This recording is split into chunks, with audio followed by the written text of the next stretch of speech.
Аз ли съм Божият пратеник, който ще спаси човеците? Не съм Месията. Мечтая да съм гласът на съвестта, пътека в пустинята, онзи, който отъпква пътя Божий, защото той идва.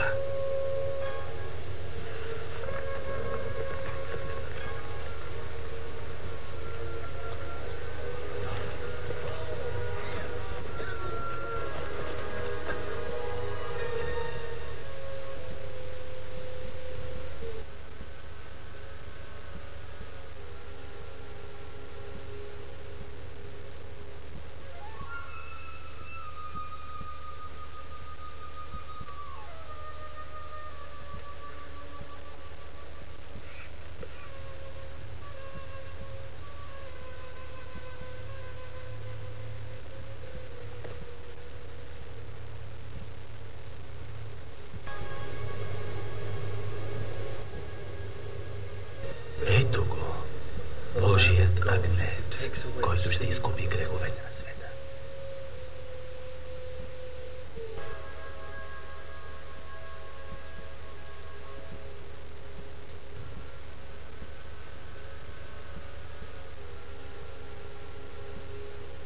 Не можахме да те намерим никъде. Търсихме те из Йерусалим ден и нощ. Ще ти дам сила, власт и слава. Преклони се пред мен и ще имаш всичко. Остави ме да гледам. Искам да го слушам.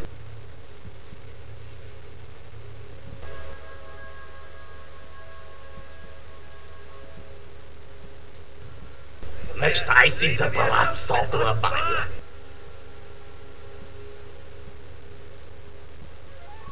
О, да, той се мечтае да има палат като Херод с канапета.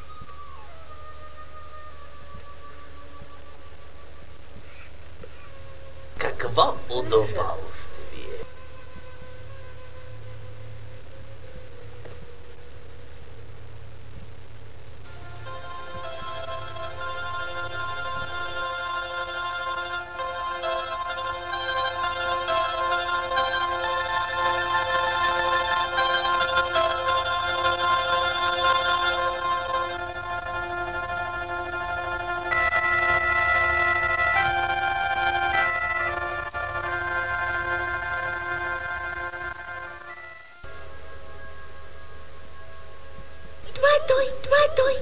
Сега вярваш, защото ме видя, но още по-честити са онези, които вярват в мен, без изобщо да са ме виждали. Това е... Знам кой той.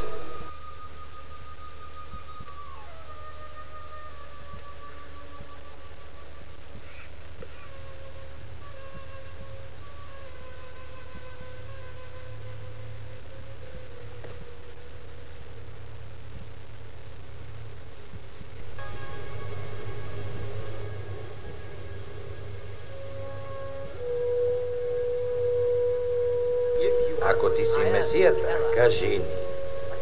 Той е Исус от Галилея. Ти ли си Месията?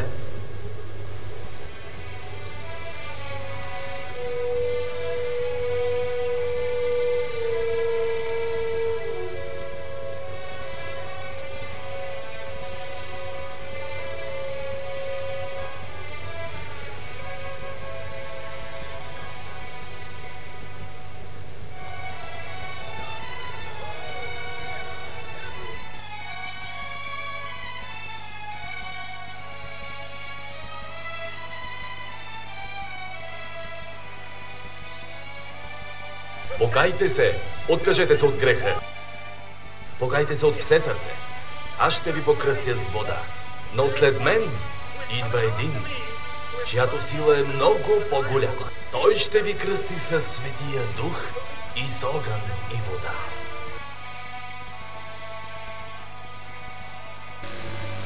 Когато Йоан започва проповедите си, Ирод Велики е бил отдавна мъртъв.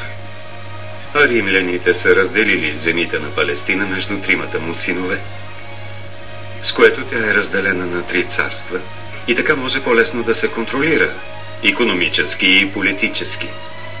От тримата братя само Ирод Антипа управлява сравнително дълго. Архелай скоро е свален заради жестокостта и несправедливостта на управлението му, а на негово място е назначен римски наместник. Колкото до Ирод Филип, Библията се говори малко за него. Знае се само, че жена му Иродиада го напуска, за да заживее заедно с дъщеря си Саломе при неговия брат Ирод Антипа, който пък напуска своята жена Арета.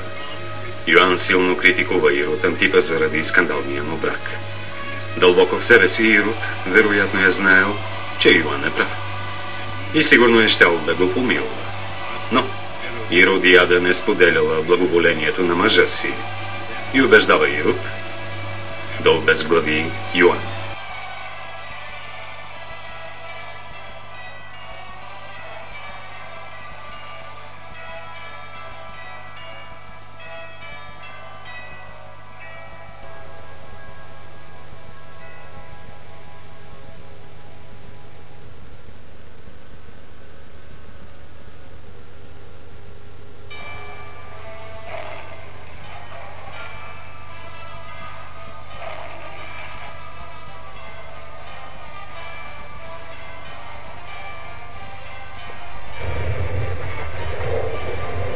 Не трябваше да идваме в този ужасен град.